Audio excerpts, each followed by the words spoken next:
very powerful image, a Yes. heart attack in the brain. Okay. And what kind of things does your association do? Well, we do a lot of things, and I would imagine you want to know in the area of stroke specifically, or just in Just general. yeah, and we have Carol here. She's going to tell us more about Yeah, strokes. Yeah. absolutely. And Carol is certainly the expert. I would say in general we do quite a bit in the area of programs and services for stroke and stroke survivors and caretakers. We spend a lot of money that we raise on research. In fact, our research for stroke is the amount of money that's spent on research for stroke nationally is second only to the federal government. So when folks are giving to our organization, that money is certainly going to great causes all around, research being the number one piece. Here locally in Las Vegas, we have quite a bit of programs and services that are devoted to stroke and to helping those with stroke and at risk. Things like our Sharegivers program, where we, as a peer-to-peer program, where stroke survivors are visited, or those that have just had strokes are visited by volunteer stroke survivors that can help them through what they're going through and suggest resources and get them linked up with support groups and other things that can be helpful for Now them. that sounds excellent. How would a stroke victim tap into that program? Well, they will be actually visited if they're at one of the participating hospitals, and I know Carol can speak about that as well. But either the stroke survivor themselves or a caretaker can reach out to us, and we can make sure to get them plugged into either a support group or one of those peer visitors. What's a general number that a person could call to tap into the American Heart Association? Well, yeah, absolutely. Here locally in Las Vegas, you can call our office. It's area code 702-367-1366. We actually have 1-800 number for nationally, which That's the number we would need. We heard in other right. And you know states. what? I'll have to get that for you. Okay. I don't Well, have it in front of me. well, right now we know we could call the local number and Right. get the Yeah, 800 absolutely. number. You can Okay. call us locally. 367 1366. Yes, yes. So that's great to know. If a person has had a stroke, they can reach out to your organization and they could have someone to come in and visit them and give them insight as to what resources are available. Right, or we can link them up with one of the support groups Great, that operate great. out of several different locations across the valley. Great. Well, I happen to know it's wonderful to see the recovery of stroke victims here. I know people will say, I had a stroke, and you look at them, you would have no clue they had ever been sick in their day. So I take that as a compliment to the organizations. You guys are playing a part in that. Well, I would certainly point to the research for that, and certainly our clinical expert Carol can speak more to that specifically. But there's been some wonderful medical advances that have allowed for that to occur, and specifically pharmaceutical interventions, but also just coordination with EMS and healthcare, and making sure that stroke patients are treated very in a timely and effective manner. It's probably the key. All right. We do have, and we're honored to have, Carol McLeod with us, who's the coordinator of the Stroke Center for Summerlin Hospital Medical Center. Thank you for coming, Carol. Thank you. Okay. How frequent do strokes occur in the population? Either one of you can answer. I'm not putting her on the spot. Chris, do you have any idea? I mean, is it compared to heart attacks? Well, or- I'll tell you, the stroke is the number 4 killer in Nevada and actually across the nation. One every 40 seconds, actually. Yes, about 610,000 of them. Yeah, so this year, 795,000 people in the United States are going to have a stroke. Well, I Yeah. think people can remember that once every how many seconds? Once every 40 seconds. Yeah, that gives you a more pronounced visual of what we're talking about. Yeah, it unfortunately is all too frequent of an occurrence. Not quite as frequent as heart Absolutely. attacks, but still Too quite frequent. Yes. Yes, absolutely. And what about the difference between men versus women as far as frequency of strokes? Well, Carol, you want to answer that question? Yes, more women than men have a stroke. More women than men. Hmm. And they have a tendency to have a longer recovery period than men. Interesting. Any research as to what's going on with that? There's been they've been looking at some things such as women don't particularly necessarily present with the same symptoms. They might have some dizziness, they might have some mild confusion, and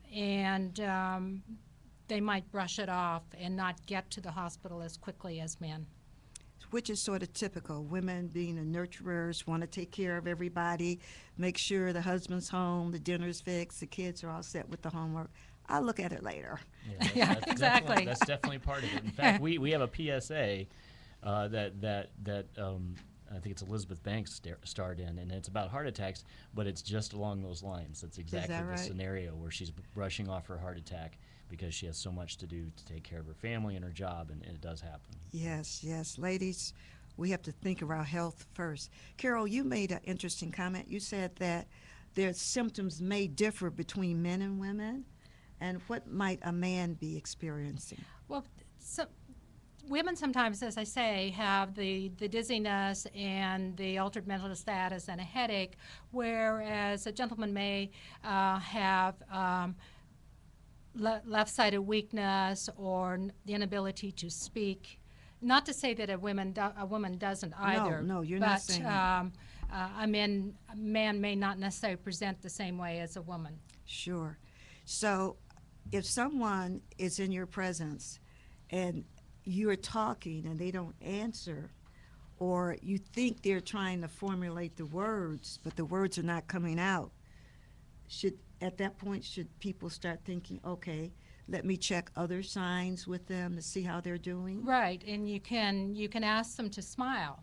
And if you look at their face and they've got droopiness on one side and they're slurring their speech or they're not answering you the way that you know that they can, they're not articulate anymore when their baseline is been that there's no abnormalities at all, that is when you need to call 911 and get them to the hospital rather than thinking, oh, maybe it'll go away or... And Judge Angel, if I could submit an exhibit. Very good, expert witness. Thank you. I would like to, since we're talking about this, talk about the signs of stroke, if we could. It's very important. Oh, for we're folks. coming to that. Yes, Okay. absolutely. Yeah, We've got that down for segment 2, but we just Okay, wanted okay. to get the Absolutely. background about who and really what goes on, because so many men think that it's women. Women tend to think that it's men. I had an example, a friend of mine, a medical doctor, was talking, and all of a sudden his face on the left side went limp.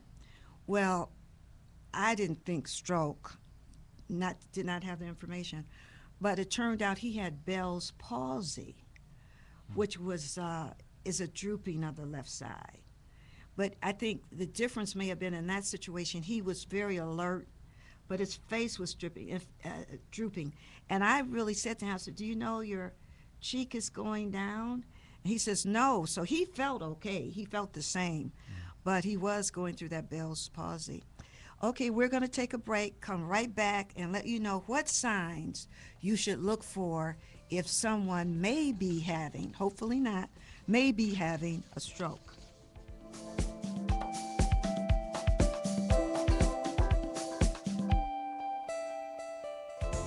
Positive Impact Now is a show about you. Do you want to improve in areas of your health, attitudes, and most of all, your enjoyment?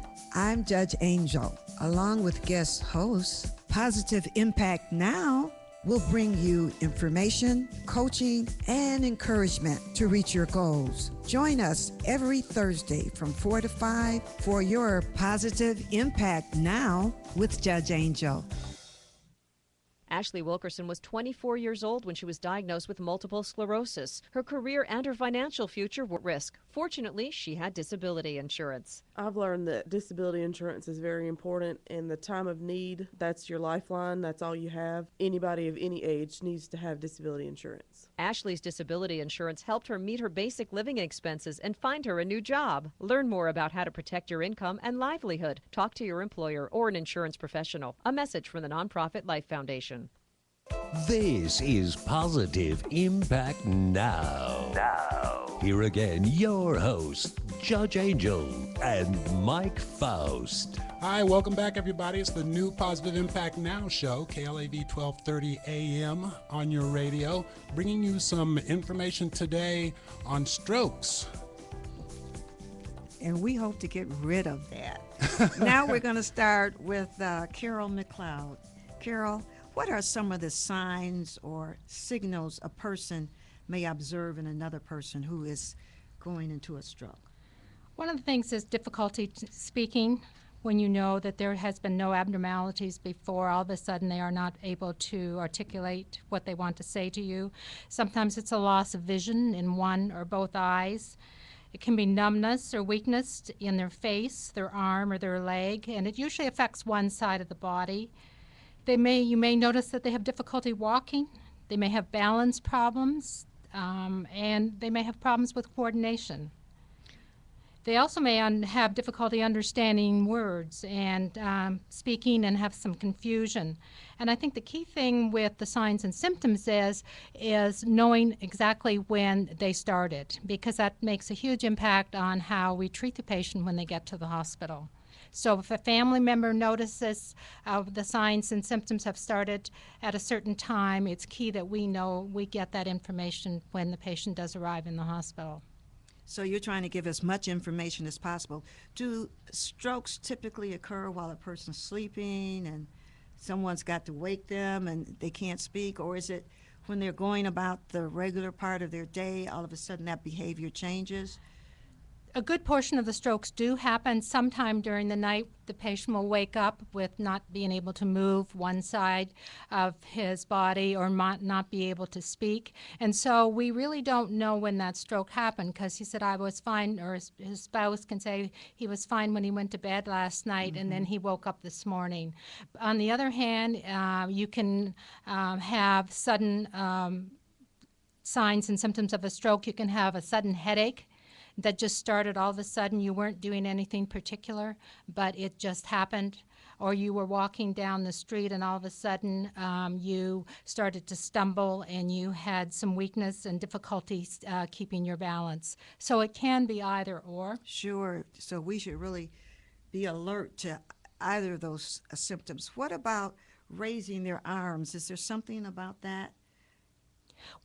If you come upon a person that you're questioning whether they might have a stroke, you can ask them to hold their arms out in front of them, and if one starts to lower, starts to drift down, then that could be a signal that they are having a stroke, and you'd want to get them to a hospital.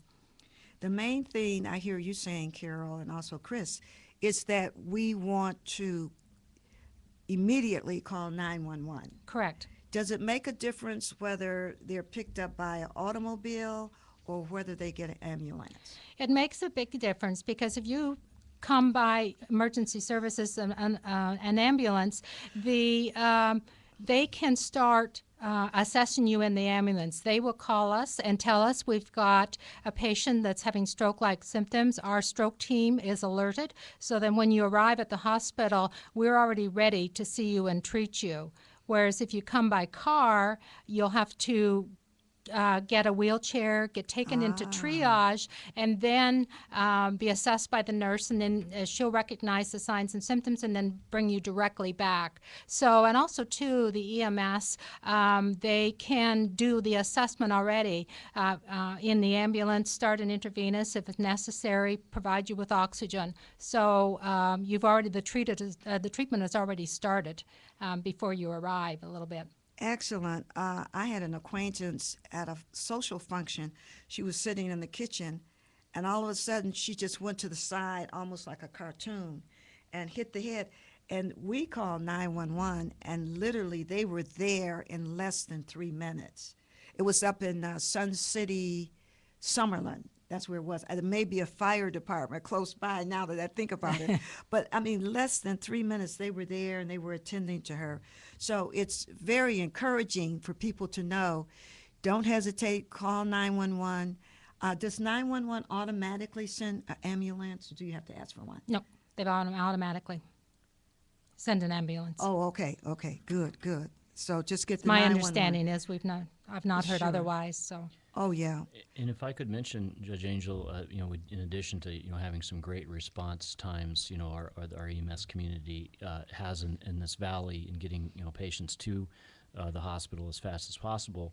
We also have some really great stroke care here in Las Vegas. We've seen some really strong growth in the number of hospitals that are certified stroke centers by the Joint Commission, a national accrediting body. And so, most of the hospitals that a patient would be heading to, whether through the ambulance or otherwise, are going to be certified to treat stroke patients in that timely and effective manner. Are the big hospitals certified? I don't know how many we have in Vegas, but I know we have like the Summerlin, we have Sunrise, we have St. There's Rose. about 14 or 15. Yeah. Oh, good. Then I'm thinking the major ones that we see and hear about are certified. Yeah, not That's all good of to them, but know. most of them are. And in fact, I mean, almost all of them at this point are, which is Excellent. really, pretty awesome. So. Pretty awesome. Great for sure. Carol, you mentioned a person may have difficulty speaking. Now, is that when they would try and say a sentence, initiate a sentence themselves? Or is that when they were maybe trying to respond to a... it could be either or. If you were worried about them, you could ask them to repeat something back to you. And if they couldn't repeat it back, or if you knew that they wanted something from you and they were very hesitant, they knew what they wanted to say, but they couldn't get it out. Very good. What about pain? Do these patients experience pain during this period? Generally. Initially, well, they will have pain, some pain throughout the course if they've had a stroke, because if you have some weakness and some numbness in the side of your body, you're not, you can have some pain. Okay. But is pain normally like a big warning sign? We hear No, it's not. Okay. It's not a Okay. big warning sign, other than a headache. That headache is That crucial. headache, patients usually present, they'll say it's the worst headache of my life. Oh my gosh. And one thing that's been kind of a point of confusion for me over the years and through my life is the difference between a stroke and a heart attack. And the difference of the symptoms. Are there differences in the symptoms? Are there differences in how we should respond if we see someone experiencing some of those symptoms? So what's the difference between a stroke and a heart attack? Well, a heart attack is when you have lack of blood flow to your heart, your vessels in your heart, and a stroke is when you have a blockage or a lack of blood supply to your brain. And can you see the difference if someone complains of chest pains? Is that more indicative of a heart attack? Yes, Okay, and then the headache and the pulling of the face, that would be more indicative of stroke. right. And in the event that it looks more like a heart attack, what should you do, or is there a big difference between how you would respond? The same thing, you'd want to call 911 because you want to have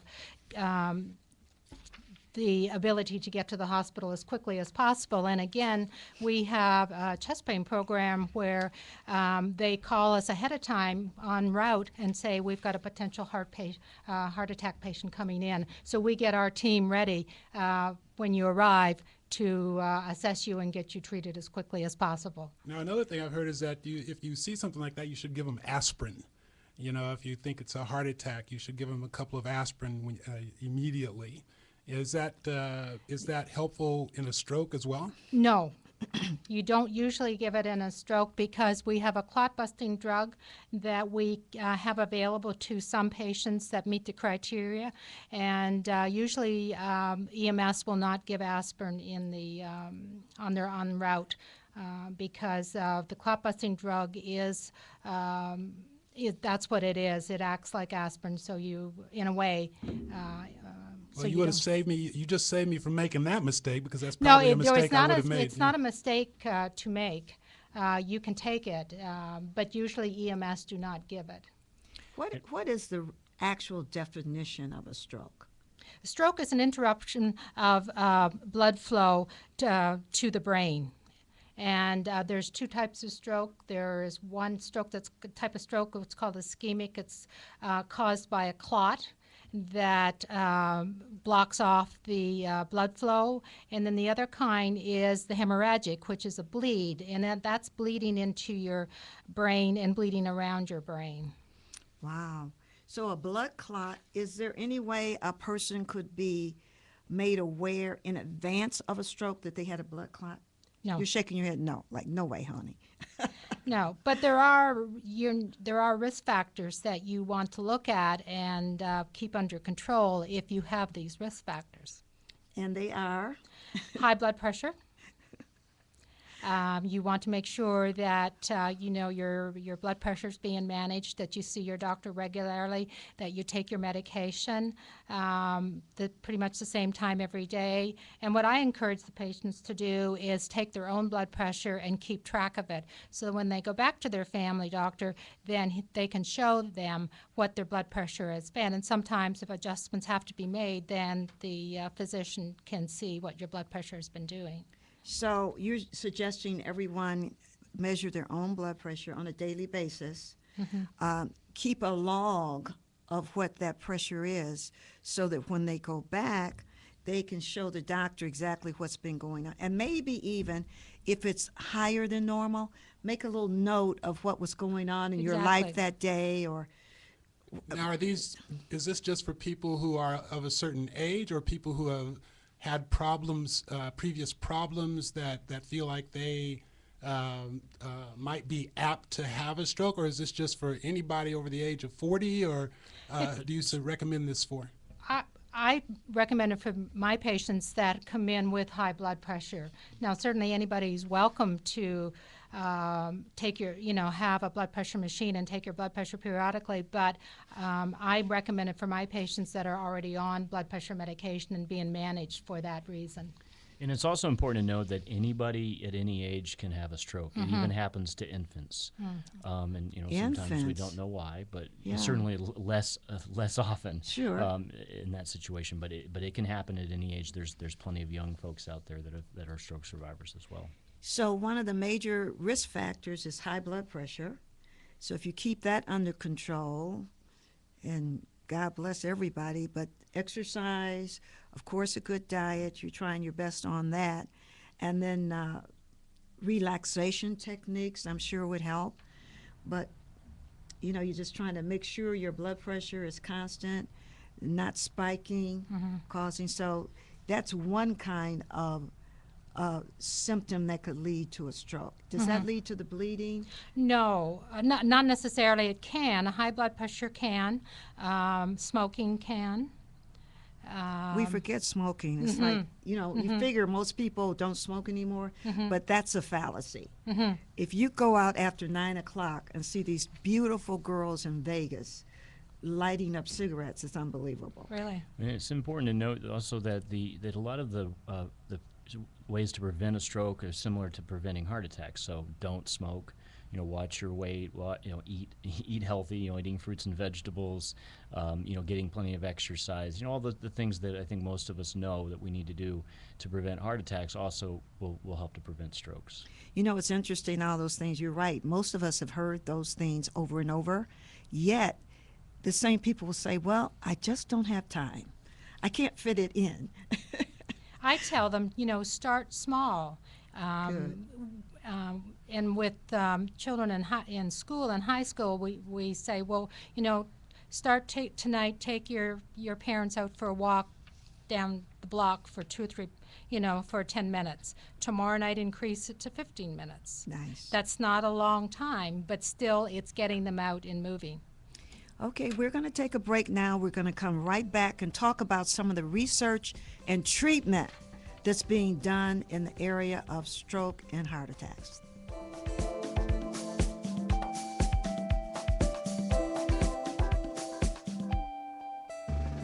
John Bennett was paralyzed by a sniper's bullet in Iraq.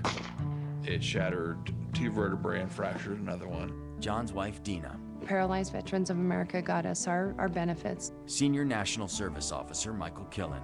I hand carried the forms over to the VA and walked them through the system. You're just trying to survive, and they help you along the way. To learn more about Paralyzed Veterans of America, visit pva.org, a public service of Paralyzed Veterans of America. Positive Impact Now is a show about you. Do you want to improve in areas of your health, attitudes, and most of all, your enjoyment? I'm Judge Angel. Along with guest hosts, Positive Impact Now will bring you information, coaching, and encouragement to reach your goals. Join us every Thursday from 4 to 5 for your Positive Impact Now with Judge Angel. You're listening to Positive Impact Now. The phone lines are open at 731-1230. Now, here again, your hosts, Judge Angel and Mike Faust. Welcome back. A little coordination issue there. Welcome back to Positive Impact Now. Thank you for joining us today. We're having a conversation about strokes with Victor Arredondo and Chris Roller from the American Heart Association and American Stroke Association, and with Carol McLeod, coordinator for Summerlin Hospital Medical Center. And I think we're going to talk a little bit about some of the recent research that has been done in the area of strokes prevention, stroke treatment. What is that, Victor? Thank you. Well, yes, stroke prevention and stroke treatment, both. So in 2012, the American Heart Association and Stroke Association funded more than 126 stroke-related research projects. And like Chris mentioned earlier, we have been able to fund more projects, except the government itself, than any other organization. And so the projects totaling right now are more than 19 million, and since 2003, we have more than $192 million funded towards stroke research. And if I could add, I've been had the privilege to be able to attend a couple of our international stroke conferences that we host, where research findings are presented. And although I am not a researcher and a clinician, and I can't speak to the specifics of this research, I will tell you it's impressive. And these researchers are doing things in terms of brain research and stroke research that would really just shock us all in terms of its complexity and what they're digging into. So we're finding new treatments and new discoveries all the time due to the research that's being funded. It's very, very important. That's excellent. What is this initiative, Together to End Stroke? This initiative basically brings Americans together in the fight against stroke. It creates awareness. It creates social interactions between Americans so that the message comes across and moves more quicker than if we did it by ourselves. And it helps Americans do those little changes that you were mentioning in the beginning, you know, baby eat steps. right, yeah, those baby steps. I mean, no change happens right in one day. So we try to. So the messaging behind Together to End Stroke is, together we can do it, and we can do it little by little. That's our motto. Together we can make a positive impact now. There you go. We believe it, Victor, for sure. Well, that's wonderful. And we talk about just changing our mindset usually is the first requirement. When a person makes up their mind that they're going to begin to treat themselves better, to do more for themselves, it can start with those baby steps. Maybe you're not going to have, I'm a coffee drinker, but 4 cups of coffee in the morning. Maybe you only have 2 or 3.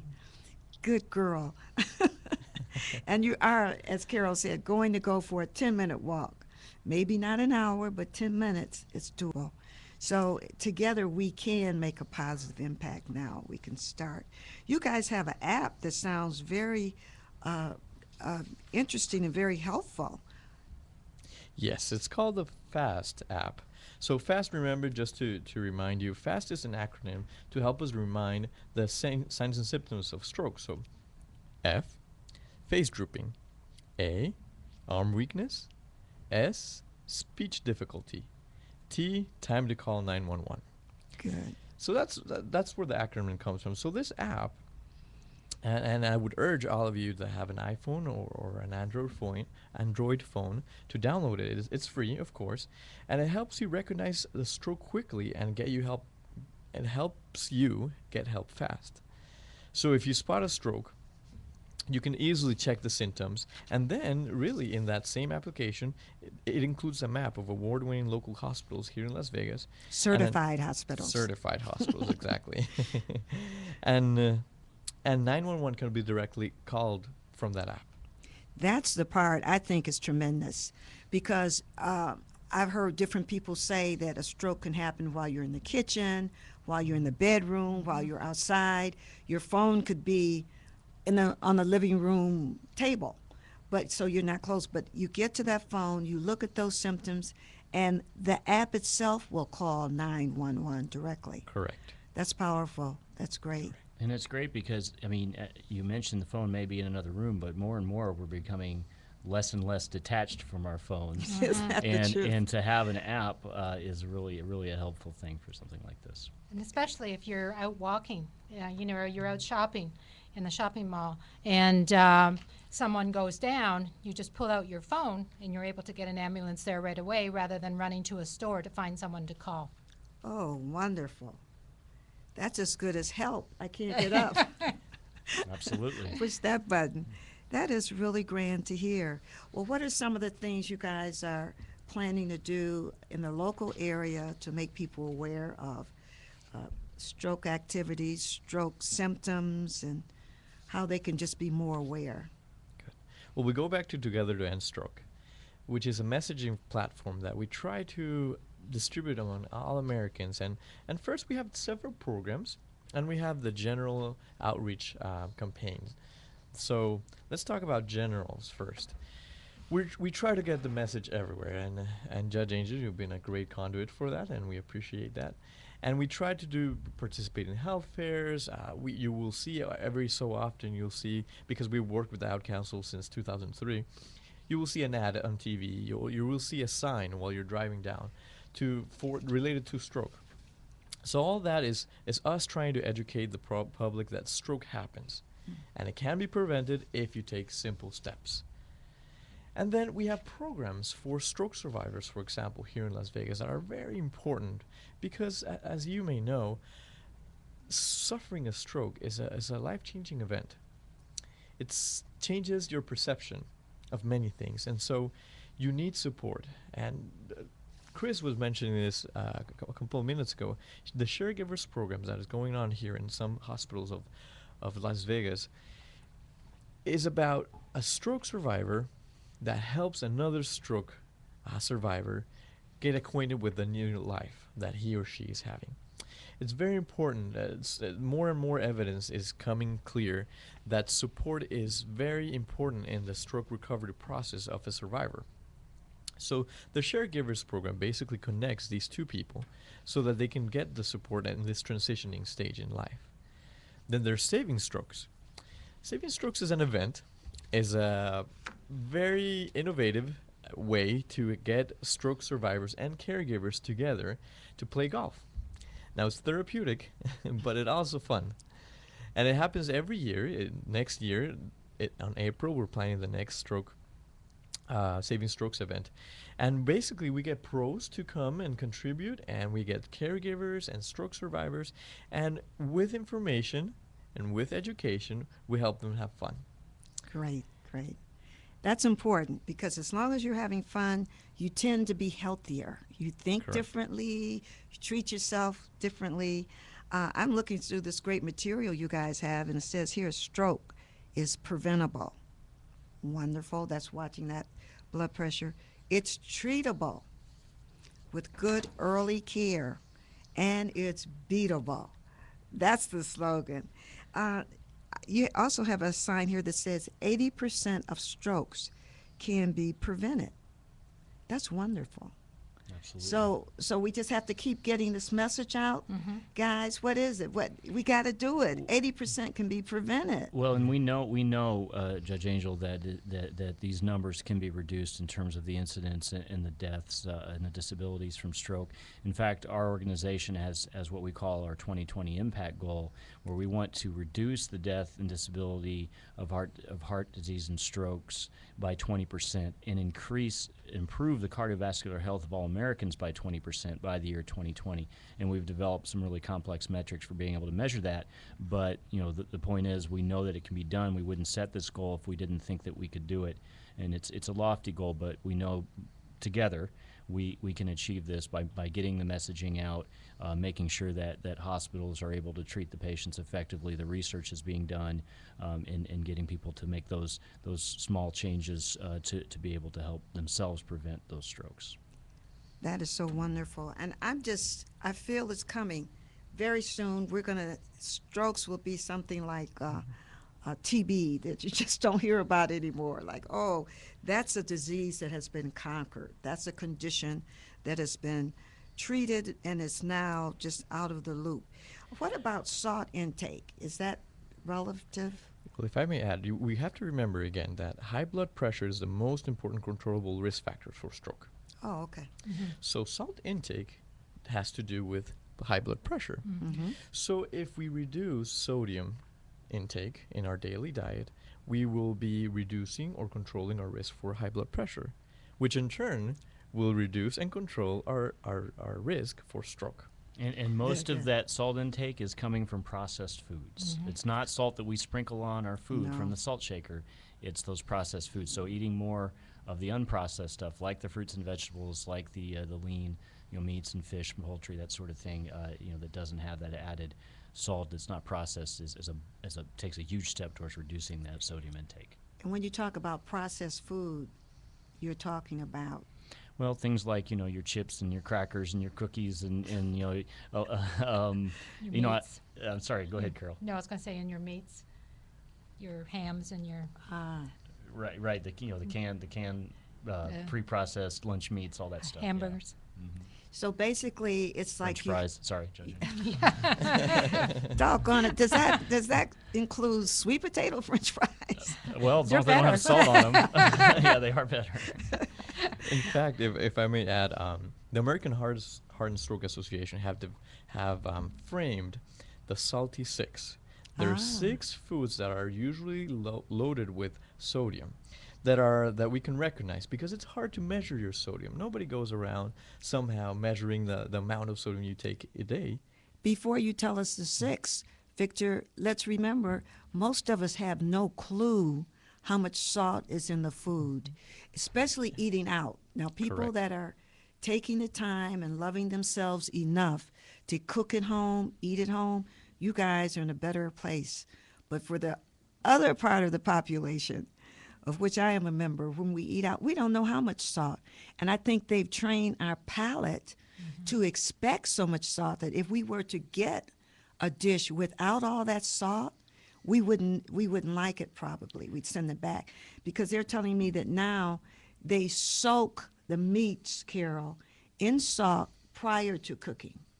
Then while cooking, they're putting salt on the meat to really make that bliss point, make it jump when we taste it. Well, if I could mention, Judge Angela, you bring up a very good point. But there was a restaurant chain, I won't mention the name, that actually did an experiment and reduced across the board all the sodium, the sodium content of their foods by 25%, and nobody noticed. Well, so that just shows you there's too much. We need to know the name of that restaurant so that we could go there more frequently. I don't know if I'm allowed to say or not. Because really, that's some good news. That's moving in the right direction. And many companies are doing that. Yeah, we need that. Victor, what were your 6 salty items? Sure. They're called the Salty Six, and here they are. Bread and rolls. Okay. Cold cuts and cured meats. So that's deli meat. Your anything that comes from the deli, it usually is packed with sodium, just like we were hearing before. Pizza. It's Pizza. usually packed with sodium. Yeah. Lots of sodium and cheese. Yes, correct. Poultry. So poultry means chicken, Chicken. usually, right? Soups. A lot of the canned soups. Well, have wait a a minute. lot. Why is poultry so one of the salty six? That's interesting. Well, the sodium 'Cause you levels think- can vary based on the preparation methods, of course. Sure, right? sure. But chicken itself, you think of being one of the healthier meats as opposed Yes. to beef and pork. You have So- to choose wisely the poultry Yes. that you buy at your store. And you're right, it depends how you prepare it, but usually we prepare it with a lot of salt, with a lot of sodium. And I would say, I think with the poultry situation, 'cause if you just go buy, a whole chicken or a package of chicken breasts at the grocery store, it's not necessarily loaded with sodium, but the processed poultry that you get in a restaurant or yeah. prepackaged stuff, once again, it's the kind of the processing part of it where the sodium comes from, not the actual chicken itself. Yeah. Chickens This- aren't running around with sodium running through their veins, and but once they go through that processing process, that's when it's added. And remember, we're not saying stop eating poultry and no chicken. No, and no one is. No. Victor, Believe me, I it's won't. certain and French fries either. But moderation is the Exactly. key. Exactly. I mean, Just watch out for the poultry, and always look at the food label to see if there's this, more than 50 to around 15 to 20% that on sodium. There should be a red flag right there, just to say, hey, just be careful. But we're not saying stop eating chicken. yeah, if it's 15 or 20% sodium content of something, you really have to watch out because usually those are the products that have the high fructose and other ingredients and a lot of preservatives. So not only are you getting sodium, you're getting all those other things that can affect your body at the same time. Correct. So just to finish our list, soup, as I mentioned. Canned soup. Yeah, canned soup can range from 100 to as much as 940 milligrams of sodium in one canned soup. And our last one is the sandwiches. Because remember, sandwich has bread, has the deli meat, has the cheese. So usually these are packed with sodium. And that's a surprise because people think, oh, I'm going to eat a healthier diet. Jarrett, who's eating all the Subways, and a lot of people are trying that diet. Well, I'll just eat a sandwich during my lunch, and I'm okay with eating a healthy diet. It's becoming clearer and clearer that we're going to have to go back to preparing our breakfast, preparing a lunch, and eating dinner at home. That's the key. So I was just about to say, Judge Angel, the soup issue is the same as the poultry. It's about if you're making it at home, if you're making your own homemade soup, you control the amount of sodium that goes in it. So we're not at all trying to deter people from eating chicken or soup, but we're talking about that prepackaged stuff that you're buying. If you're preparing it at home, you're cooking your own home cooked meal, you control that amount of sodium. And to add to that, weight gain or obesity is another risk factor for stroke. So if you can control your diet, and if you're one that eats out all the time, it's very difficult to control the portions, whereas if you're cooking it at home, you can make just a certain amount and eat just a certain amount, whereas if you're at a restaurant, you feel, well, I've paid for it, I need to eat all this. So, Well, one of the tricks that I've been taught is that when you go in, you just divide your food initially. When the plate is, that big platter is given to you, you immediately divide it in half, and that half, the second half, is going home.